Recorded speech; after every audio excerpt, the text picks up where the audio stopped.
एक बहुत शार्प पर इंट्रोवर्ट 8 साल की छोटी बच्ची थी, लता, क्लास 3 की स्टूडेंट। उसको कभी भी लाइमलाइट में रहना अच्छा नहीं लगता था। स्कूल में टीचर जब भी क्लास से कोई सवाल पूछती, तो लता कभी भी हाथ नहीं उठाती थी, जबकि उसको लगभग हर बार जवाब पता होता था। वो तभी जवाब देती थी, जब कोई काफ़ी देर तक हाथ ना उठाए या उसको टीचर स्पेसिफिकली पिन पॉइंट करके ना पूछे। सेंटर ऑफ अट्रैक्शन बनने से वो बहुत कॉन्शियस और नर्वस हो जाती थी। खैर, कहीं न कहीं 8 साल की लता के भीतर भी एक इच्छा जागती थी कि वो बाकी बच्चों की तरह खुलकर बोल सके, सहज हो सके। एक दिन लता की क्लास टीचर छुट्टी पर थी।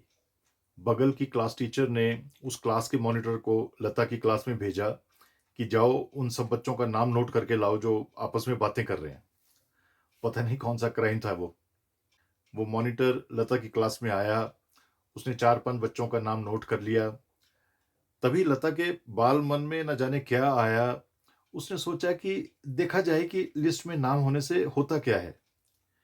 लता ने एक मासूम शरारत की, उसने साथ के बच्चे से इरेज़र बोलकर माँगी। ये देखते ही सीआईडी मॉनिटर ने उसका भी नाम लिस्ट में लिख लिया। इसके बाद वो वहाँ से चला गया और जाकर उसने उस टीचर को लिस्ट पकड़ा दी। तभी दनदनाती हुई वो इरिटेटेड टीचर उसकी क्लास में दाखिल हुई। सब बच्चे डर गए। टीचर ने लिस्ट के ऊपर के 2 नाम पुकारे और उन बच्चों को सामने आने को कहा। बच्चे आगे आए तो टीचर ने उनके बाल पकड़े और उन दोनों के सर आपस में टकराए। लता समेत सभी बच्चे डर गए, पर कहीं न कहीं छोटी लता को लगा कि टीचर बाकियों को कुछ नहीं कहेगी। पर उस टीचर ने लता समेत बाकी 4 को भी आगे बुलाया और उनके बाल पकड़कर सर टकराकर सजा दी। छोटी लता बुरी तरह से हिल गई। उसके लिए ये नाइटमेरिश था। उसकी आँखों के आगे अंधेरा छा गया। उस बच्ची की मानसिक उड़ान की आज़ादी का पहला मासूम कदम उसको बहुत महँगा पड़ा था। उसका बाल-मन पहले से भी ज़्यादा डर की परतों में धँस गया। उसको उसके बाद टीचर से, स्कूल से फ़ोबिया हो गया, जो फ़ोबिया फिर बड़े होने पर भी लाख कोशिशों के बाद भी ताउम्र रहा। इनफैक्ट मल्टीपल फ़ोबियाज़ हो गए। ये सब मुझे किसने बताया? ये मुझे उसी लड़की ने बताया जो बड़ी होकर एक डेंटल डॉक्टर बनी और एक संघर्षपूर्ण और कामयाब करियर के बाद आज रिटायर्ड हैं। उन्होंने मुझे बताया कि कैसे वो बचपन का फ़ोबिया सारी उम्र उनके साथ रहा, किसी न किसी रूप में। लाइफ़ के किस-किस पहलू पर, कहाँ-कहाँ तक उसका डायरेक्ट, इनडायरेक्ट असर पड़ा। वो अक्सर एक घुटन में जीती रहीं, लंबे रिकरेंट सर दर्द का शिकार होती रहीं।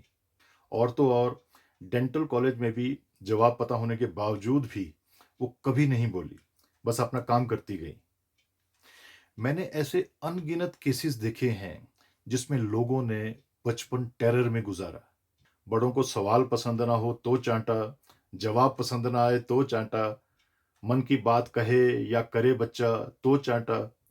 मानसिक और शारीरिक हिंसा पीढ़ी दर पीढ़ी सामान्य समझी जाती रही है।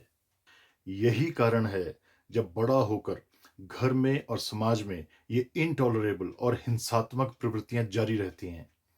वयस्क हो चुके बच्चों ने कुछ और देखा हो तो उनकी अप्रोच कुछ और हो।